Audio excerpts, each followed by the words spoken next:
দায়িত্ব গ্রহণের দ্বিতীয় দিনে কিছুক্ষণ পর রংপুর যাচ্ছেন ডক্টর ইউনূস। দেখা করবেন আবু সাঈদের স্বজনদের সঙ্গে।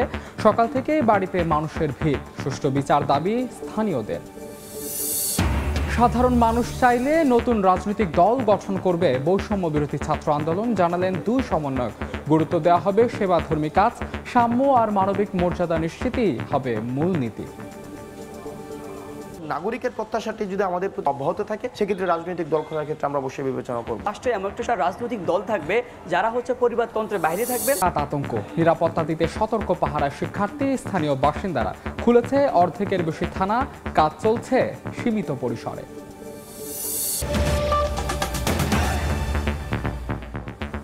সময় সংবাদের সঙ্গে আছে আমি মাহাদ ইসলাম ধ্রুব। ছাত্র আন্দোলনে নিহত শিক্ষার্থী আবু সাঈদের পরিবারের সদস্যদের সঙ্গে দেখা করতে রংপুরে যাচ্ছেন অন্তর্বর্তীকালীন সরকারের প্রধান উপদেষ্টা ডক্টর মোহাম্মদ ইউনূস। সকাল 10:30টার দিকে হেলিকপ্টার যোগে তিনি পীরগঞ্জে সাঈদের বাড়িতে যাবেন। তার সফর সঙ্গী হিসেবে সঙ্গে আছেন উপদেষ্টা পরিষদে থাকা অন্যতম দুই উপদেষ্টা নাহিদ ইসলাম ও আসিফ মাহমুদ সজীব ভুইয়া। সফরকালে আবু সাঈদের কবর জিয়ারত করবেন তারা। প্রধান উপদেষ্টার সফর ঘিরে নিরাপত্তা জোরদার করা হয়েছে পীরগঞ্জে। পরিবারের সদস্যদের পাশাপাশি কয়েকজন সহপাঠীও গিয়েছেন সাঈদের বাড়িতে। গত 16 জুলাই রংপুরে কোটা সংস্কার আন্দোলন ঘিরে সংঘাতে পুলিশের গুলিতে নিহত হন বেগম রোকেয়া বিশ্ববিদ্যালয়ের শিক্ষার্থী সাঈদ। এই ঘটনার ভিডিও ছড়িয়ে পড়লে সারা দেশে আন্দোলন জোরদার হয়। বাবার সঙ্গে কিছুক্ষণ আগে কথা বলেছিলাম যে তার 6 জন সন্তান, 6 জন ছেলে।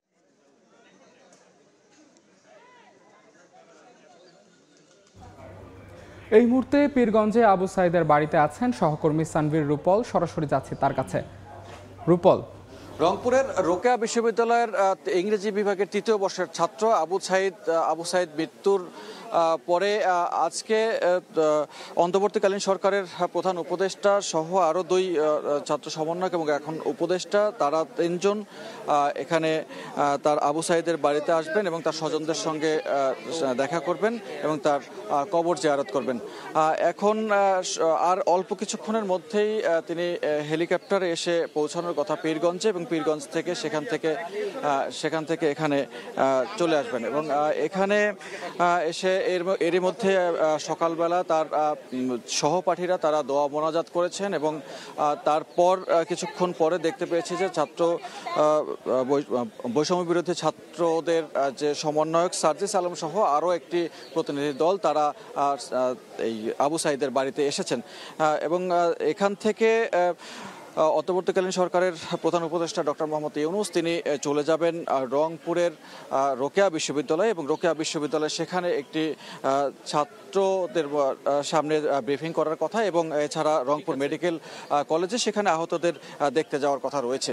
তো কিছুক্ষণের মধ্যে তিনি আসলে এর মধ্যে তার সেই আসার খবরে এখানে এলাকাবাসী এবং আশপাশের লোকজন তারা ভিড় করেছেন এবং বাবনপুর যে জায়গাটিতে এই বড় হয়েছেন আবু সাঈদ এবং যে ঘরটিতে সেই ঘরটিতে কিন্তু দেখতে পাচ্ছি যে এই এলাকাটিতে এবং ছোটখাটো একটি ঘর থেকেই আবু সাঈদের জন্ম এবং সেই আবু সাঈদ সেখান থেকে বড় হয়ে প্রথমে পাশেই প্রাথমিক বিদ্যালয়ে পড়ালেখা করেছেন এবং তারপরে এইচএসসি পরীক্ষায় তিনি জিপিএ 5 পেয়েছেন এবং পরবর্তীতে ইংরেজি বিভাগে ভর্তি হয়েছেন এবং ইংরেজি বিভাগে ভর্তি হওয়ার পরে কিছুক্ষণ আগে আমি তার ভাইয়ের সঙ্গে কথা বলেছিলাম। তিনি বলছিলেন যে তিনি ছোটবেলা থেকেই কিছুটা পড়ালেখায় মনোযোগী ছিলেন এবং সামাজিক অন্যান্য কাজেও যুক্ত ছিলেন এবং তার এই আন্দোলনের প্রেক্ষাপটে তার যে বুক পেতে দেয়া গুলি পরে কিন্তু আন্দোলন আরও জোরালো হয় এবং শেখ হাসিনা সরকারের পতন হয়। তো কিছুক্ষণের মধ্যেই ডক্টর মোহাম্মদ ইউনূস এসে পৌঁছবেন এবং আইন শৃঙ্খলা রক্ষা বাহিনী সেজন্য একদমই পুরো জায়গাটি তাদের নিজেদের নিয়ন্ত্রণে রেখেছে। এই ছিল এখন পর্যন্ত আবু সাঈদের বাড়ি থেকে সবশেষ তথ্য। অন্তর্বর্তীকালীন সরকারের প্রধান উপদেষ্টা ডক্টর ইউনূসের রংপুর সফর সম্পর্কে সবশেষ খবর জানতে সরাসরি যুক্ত ছিলাম পীরগঞ্জে। পরিবারতান্ত্রিক রাজনীতির অবসান ঘটিয়ে শিক্ষা, স্বাস্থ্য ও অন্যান্য খাতে জনগণের প্রত্যাশার প্রতিফলন ঘটাতে চায় তরুণরা। এ লক্ষ্যে নতুন রাজনৈতিক দল গঠন করতে পারে বৈষম্য বিরোধী ছাত্র আন্দোলন। সমাজের বৈষম্য দূর করার পাশাপাশি সাম্য ও মানবিক মর্যাদা নিশ্চিত করাই হবে এই দলের লক্ষ্য। দুই সমন্বয়কের সঙ্গে কথা বলে আরও জানাচ্ছেন শাকির আহমেদ।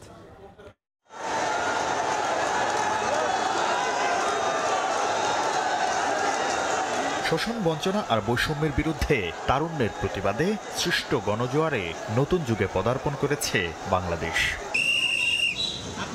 এখন রাষ্ট্র সংস্কারের পালা, আর সেই গুরুদায়িত্ব পালনে পাঞ্জেরির ভূমিকায় তরুণরা। তাদের ঘিরে 18 কোটি মানুষের প্রত্যাশা যেন একটু বেশি। তরুণরাও ঢেলে সাজাতে চান 30 লাখ শহীদের রক্তস্নাত বাংলাদেশকে। রাষ্ট্র সংস্কারের প্রয়োজনে তরুণদের প্ল্যাটফর্ম, বৈষম্য বিরোধী ছাত্র আন্দোলন গঠন করতে পারে নতুন রাজনৈতিক দল। এত রাজনৈতিক দলের ভিড়ে কেন আবার এই নতুন দল গঠন প্রয়োজন? এমন প্রশ্নে তরুণদের সাফ জবাব, বিদ্যমান রাজনৈতিক দলগুলো পরিবারতান্ত্রিক কাঠামো থেকে বের হতে পারেনি বলেই প্রতিষ্ঠিত হয়নি সাম্য ও মানবিক মর্যাদা। তাই সুদূর পরাহত স্বাধীনতা নিশ্চিত করতে এই পরিকল্পনা। ছাত্র নাগরিকের উপরে তারা আশা রাখতে চায়, যেহেতু আশা রাখার জন্য সেটির প্রতিফলনের জন্য রাজনৈতিক দল প্রয়োজন। যদি সেক্ষেত্রে নাগরিকের প্রত্যাশাটি যদি আমাদের প্রতি সবসময় ধারাবাহিকভাবে অব্যাহত থাকে, সেক্ষেত্রে রাজনৈতিক দল করার ক্ষেত্রে আমরা অবশ্যই বিবেচনা করব। স্বাধীন সার্বভৌম রাষ্ট্রে এমন একটা সরকার থাকবেন, এমন একটা রাজনৈতিক দল থাকবে যারা হচ্ছে পরিবারতন্ত্রের বাইরে থাকবেন, যারা হচ্ছে এদেশের বিশ্বের যে পরাশক্তির পাপেট সরকার না হয়ে এদেশের সাধারণ মানুষের জন্য কাজ করবে। কেমন হবে নতুন এই দলের কাঠামো, কারা থাকবেন নেতৃত্বে, সে বিষয়েও কথা বলেন বৈষম্য বিরোধী ছাত্র আন্দোলনের সমন্বয়করা। রাজনীতির প্রায়োরিটির জায়গাটা হচ্ছে মূলত হচ্ছে জনগণের প্রত্যাশা, জনগণের চাওয়া। গত প্রজন্মের বা যারা রাজনৈতিক ছিল তারা বার্ধক্যের যেই একটি শৃঙ্খল আমাদেরকে চাপিয়ে দেওয়ার চেষ্টা করেছিল, তারা হচ্ছে তরুণদেরকে শুনতে পায়নি বা তরুণদেরকে বোঝার চেষ্টা করেনি।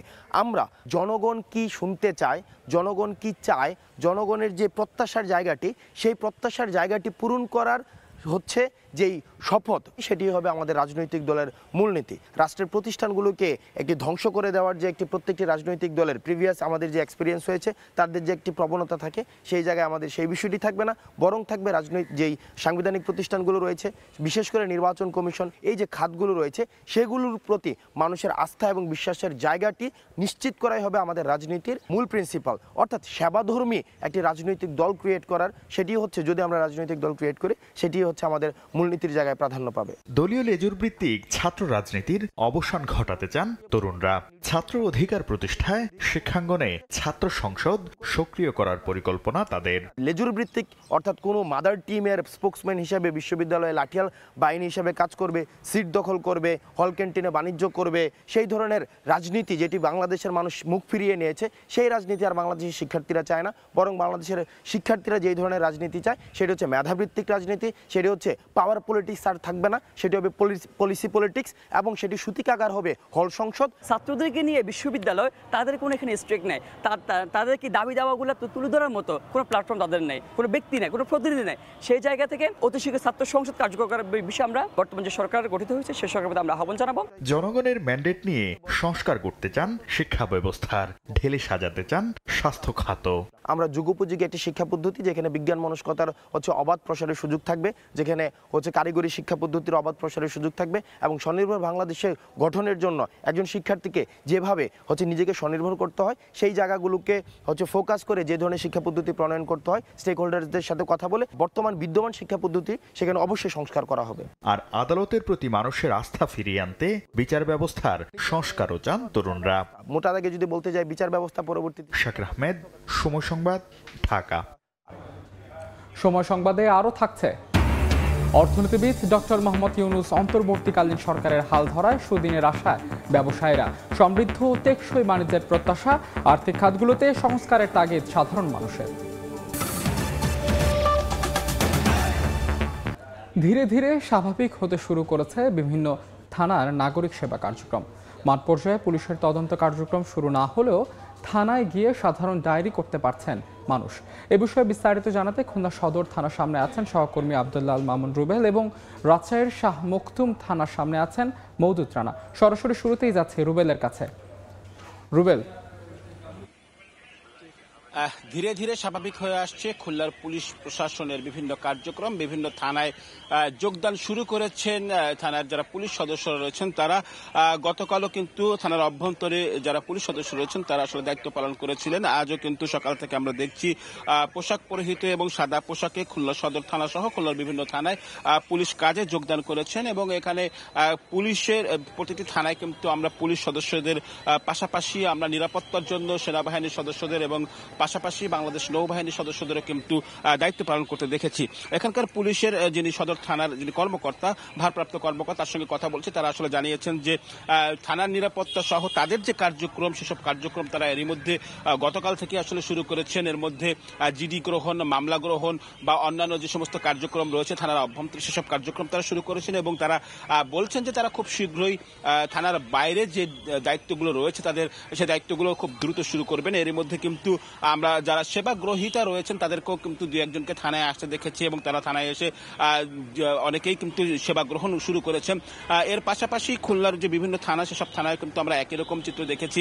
অনেক ক্ষেত্রে আমরা সাদা পোশাকের পুলিশ সাদা পোশাকে দায়িত্ব পালন করতে দেখেছি এবং বিভিন্ন জায়গায় কিন্তু এই পুলিশের যে কার্যক্রম সেটি কিন্তু আস্তে আস্তে স্বাভাবিক হয়ে উঠছে।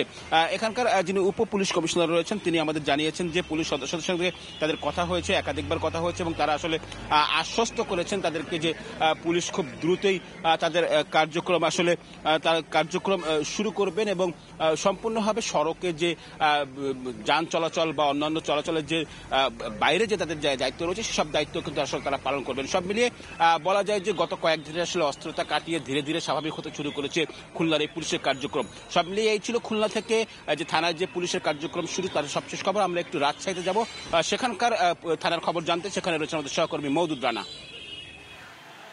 ধীরে ধীরে রাজশাহীর যে থানাগুলো রয়েছে সেখানকার কার্যক্রম শুরু হচ্ছে। গতকাল রাজপাড়া থানার কার্যক্রম শুরু হয়েছে এবং আজকে থেকে শাহ মখদুম থানার কার্যক্রম শুরু হবে। আমি এই মুহূর্তে রয়েছি রাজশাহী শাহ মখদুম থানায়। সেখানে যেটি দেখেছি সকাল থেকেই পুলিশ সদস্যরা রয়েছেন এবং গতকাল থেকেই পুলিশ সদস্যরা অবস্থান করছেন। এর মধ্যে তারা অনেকেই পোশাকে অবস্থান করছেন, অনেকেই সাদা পোশাকে রয়েছেন। এখানকার থানার যারা কর্মকর্তা রয়েছেন তারা আমাদেরকে বলছেন যেহেতু গতকাল থেকে কার্যক্রম শুরু হয়েছে আজকে বেলা 11টার দিকে তারা একটি বৈঠক করবেন, তারপরেই মূলত তাদের যে তদন্ত কার্যক্রম পুলিশি সেবা সেটি শুরু হবে এবং রাজপাড়া থানাতেও তাদের যে পুলিশি কার্যক্রম সেটি শুরু হয়ে গিয়েছে।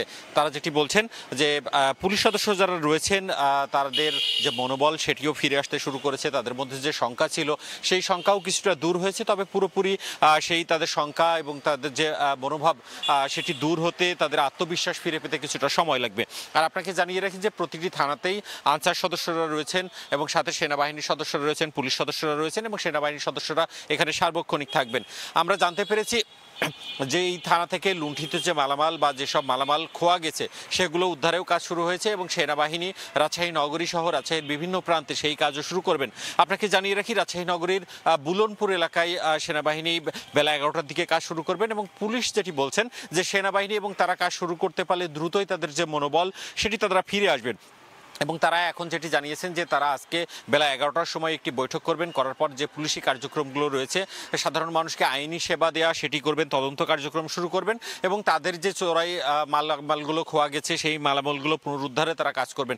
আপনাকে জানিয়ে রাখি যে রাজশাহী নগরীর যে নগর পুলিশ রয়েছে আরএমপি, সেই আরএমপির 12টি থানায় এর মধ্যে 2টি থানায় কার্যক্রম শুরু হলো, বাকি 10টি থানাতেও কার্যক্রম শুরু হবে এবং আমরা যে শাহ মখদুম থানায় রয়েছে এখানে আসলে সবচেয়ে কম ক্ষতিগ্রস্ত হয়েছিল, সে কারণেই তারা এইটি এবং রাজপাড়া থানা শুরু করেছেন এবং অন্যান্য যে থানাগুলো রয়েছে সেখানে ধারাবাহিকভাবে কাজ শুরু করবেন।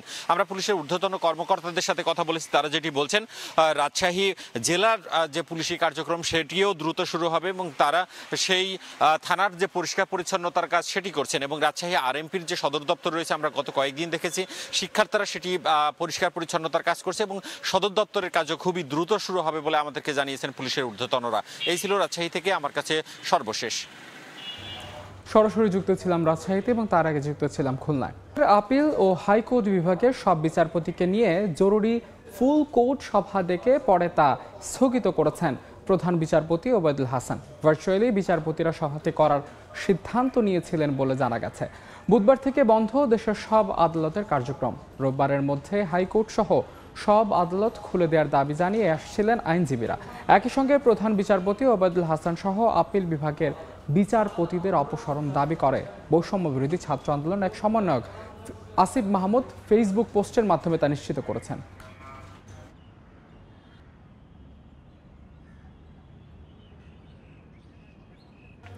অর্থনীতিবিদ ডক্টর মোহাম্মদ ইউনুস অন্তর্বর্তীকালীন সরকারের হাল ধরায় অর্থনীতিতে সুদিনের আশা করছেন ব্যবসায়ীরা। সাধারণ মানুষের প্রত্যাশা, আর্থিক খাতগুলোতে সংস্কার হলে বাণিজ্য হবে সমৃদ্ধ ও টেকসই। কাজল আব্দুল্লাহ রিপোর্ট। আমি মোহাম্মদ ইউনুস সশ্রদ্ধ চিত্তে শপথ গ্রহণ করিতেছি যে রাজনৈতিক অস্থিরতার সংঘাতময় পরিস্থিতি শেষে দেশের অন্তর্বর্তীকালীন সরকারের হাল ধরেছেন অর্থনীতিবিদ ডক্টর মোহাম্মদ ইউনুস। এতেই নতুন করে আশা জুগিয়েছে ব্যবসায়ীদের। দীর্ঘ ১.৫ দশকের অনিয়ম ভেদ করে প্রত্যাশা করছেন অর্থনীতিতে সুদিন ফেরার। রাজস্ব বিভাগের হয়রানি বন্ধ আর সহজেই ব্যাংক ঋণ মিললে তৈরি হবে ব্যবসা বান্ধব পরিবেশ। সামাজিক ব্যবসা তত্ত্বকে সামনে রেখে আর্থসামাজিক অবস্থার উন্নয়নে কাজ করার কথা জানিয়েছেন অন্তর্বর্তী সরকারের সমাজ কল্যাণ উপদেষ্টা। আমাদের দেশের উগ্র অত্যন্ত আক্রমণাত্মক যে পুঁজি সমাজ, এটাকে একমাত্র কমনীয় করে তুলতে পারে ওনার সামাজিক ব্যবসা। টেকসই সমৃদ্ধ দেশ গড়তে আর্থিক সহ সব খাতে সংস্কারের মধ্য দিয়ে নবগঠিত সরকার নতুনত্বের বীজ বপন করবে, এমনটাই প্রত্যাশা দেশের মানুষের। নতুন করে আমাদের বাংলাদেশ তৈরি করতে হবে এবং যাতে করে বিশ্বের, শুধুমাত্র আমাদের দেশের ব্যাপার না, সাউথ এশিয়ার জন্য একটা মডেল হয়ে ওঠা এবং বিশ্বের জন্য একটা মডেল হয়ে ওঠা স্বৈরতন্ত্রের বিরুদ্ধে। ডক্টর মোহাম্মদ ইউনুসের মতো একজন জগৎ বিখ্যাত লোক, যাকে বাংলাদেশ সহ পৃথিবীর সমস্ত মানুষ চেনে, তিনি বাংলাদেশের মুখ উজ্জ্বল করবেন। মানুষের আশা আগামীর দিন হবে সম্ভাবনার, যেখানে থাকবে না অধিকার হারাদের আর্তনাদ, বঞ্চনা, বন্ধ হবে দুর্নীতি, অনাচার। কাজল আব্দুল্লাহ, সময় সংবাদ, ঢাকা। চট্টগ্রামের হাটহাজারীর প্রত্যন্ত গ্রাম থেকে উঠে আসা ডক্টর মোহাম্মদ ইউনুস এখন বাংলাদেশের নেতৃত্বে। শান্তিতে নোবেল বিজয়ী আন্তর্জাতিক ব্যক্তিত্ব, অন্তর্বর্তীকালীন সরকারের প্রধান উপদেষ্টা হওয়ায় তার জন্মস্থান চট্টগ্রামে চলছে আনন্দের বন্যা। ডক্টর ইউনুসের হাত ধরে ঘুরে দাঁড়াবে বাংলাদেশ, এমন প্রত্যাশা চট্টগ্রামবাসী। অনেক বিশ্বাসের ক্যামেরায় শফিকুল আলমের প্রতিবেদন। চট্টগ্রামের হাটহাজারীর ছোট্ট বাথুয়া গ্রামের সন্তান বাংলাদেশের একমাত্র নোবেলজয়ী প্রফেসর ডক্টর মোহাম্মদ ইউনুস। তিনি অন্তর্বর্তীকালীন সরকারের প্রধান উপদেষ্টা হওয়ায় তার জন্মস্থানে বইছে আনন্দের বন্যা। তাকে নিয়ে স্বপ্ন বুনছেন চট্টগ্রামের মানুষ। আমার আসলে আইডল, আমি ছোটবেলা থেকে আসলে ওনাকে দেখে বড় হয়েছি, কারণ উনি হচ্ছে, আমরা গর্ববোধ করি যে উনি একজন বাংলাদেশি। সবাই গর্বিত, সবাই প্রচণ্ড আনন্দিত, এমন একজন মানুষের হাতে দেশের এত বড় দায়িত্ব আমরা অর্পণ করতে পারছে। ৮৪ বছর বয়সী নোবেলজয়ী doctor Mohammad Yunus Chittagong collegiate school ও চট্টগ্রাম কলেজে পড়ালেখা করেন। পরবর্তীতে ১৯৬২ সালে চট্টগ্রাম কলেজে প্রভাষক পদে এবং ১৯৭২ সালে চট্টগ্রাম বিশ্ববিদ্যালয়ে অর্থনীতি বিভাগে সহযোগী অধ্যাপক হিসাবে যোগ দেন। অর্জন করেন বিশ্বের নানা অ্যাওয়ার্ড ও পুরস্কার। ১৯৭৬ সালে তিনি জোবরা গ্রাম থেকে গ্রামীণ ব্যাংক প্রতিষ্ঠা করে ক্ষুদ্র ঋণের ধারণার মাধ্যমে সারা বিশ্বে সাড়া ফেলে দেন। ২০০৬ সালে পান শান্তিতে নোবেল পুরস্কার। এই মানুষের মধ্যে সবসময় দেশপ্রেম ছিল, দেশের প্রতি নীতি নৈতিকতা আদর্শ ছিল। যখন দায়িত্ব নিয়েছেন, আশা করি দেশটাকে সর্বোচ্চভাবে গুছিয়ে সুন্দরভাবে নতুন একটি রূপে বাংলাদেশকে সকলের মাঝে, জনগণের মাঝে উপহার দিবেন। ওনার যে আন্তর্জাতিক যে কানেকশন, এই কানেকশন যদি উনি কাজে লাগাইতে পারে, আমাদের দেশ ইনশাল্লাহ এগিয়ে যাবে। বিশ্বনন্দিত অর্থনীতিবিদ ডক্টর মোহাম্মদ ইউনুসের হাত ধরে এগিয়ে যাবে দেশ, এমন প্রত্যাশা বিশেষজ্ঞদের। এই দেশের যে সমস্ত রাষ্ট্রীয় কাঠামোগুলো রয়েছে, এই কাঠামোতে প্রয়োজনীয় সংস্কার করবেন, সংস্কার করে সুন্দর নির্বাচন জাতিকে উপহার দিবেন। আমরা শতভাগ নিশ্চিত যে ডক্টর মোহাম্মদ ইউনুস, তার হাত ধরে আমরা এগিয়ে যাব সামনের দিকে। বিশ্বের ইতিহাসে সেরা ৭ পুরস্কার প্রাপ্তদের মধ্যে একজন প্রফেসর ডক্টর মোহাম্মদ ইউনুস। পৃথিবীর ২০ জন সম্মানী ব্যক্তির তালিকায় তিনি ৯ম স্থানে। শফিকুল আলম, সময় সংবাদ, চট্টগ্রাম। এ পর্যায়ে শীর্ষ সংবাদগুলো জানিয়ে দিচ্ছে আরেকবার। দায়িত্ব গ্রহণের দ্বিতীয় দিনে কিছুক্ষণ পর রংপুর যাচ্ছেন ডক্টর ইউনুস। দেখা করবেন আবু সাইদদের স্বজনের সঙ্গে। সকাল থেকে বাড়িতে মানুষের ভিড়, সুষ্ঠু বিচার দাবি স্থানীয়দের। সুপ্রিম কোর্টের বিচারপতিদের নিয়ে ফুল কোর্ট সভা ডেকে স্থগিত করলেন প্রধান বিচারপতি। হাইকোর্ট ঘেরাওয়ের ডাক বৈষম্য বিরোধী ছাত্র আন্দোলনে। এবং সাধারণ মানুষ চাইলে নতুন রাজনৈতিক দল গঠন করবে বৈষম্য বিরোধী ছাত্র আন্দোলন, জানালেন দুই সমন্বয়ক। গুরুত্ব দেওয়া হবে সেবাধর্মী কাজ, সাম্য আর মানবিক মর্যাদা নিশ্চিতই হবে মূলনীতি। নাগরিকের প্রত্যাশাটি যদি আমাদের অব্যাহত থাকে, সেক্ষেত্রে রাজনৈতিক দল করার ক্ষেত্রে আমরা অবশ্যই বিবেচনা করব। রাষ্ট্রে এমন একটা রাজনৈতিক দল থাকবে যারা পরিবারতন্ত্রের বাইরে থাকবেন। এই ছিল সময় সংবাদে, সঙ্গে থাকুন সময়।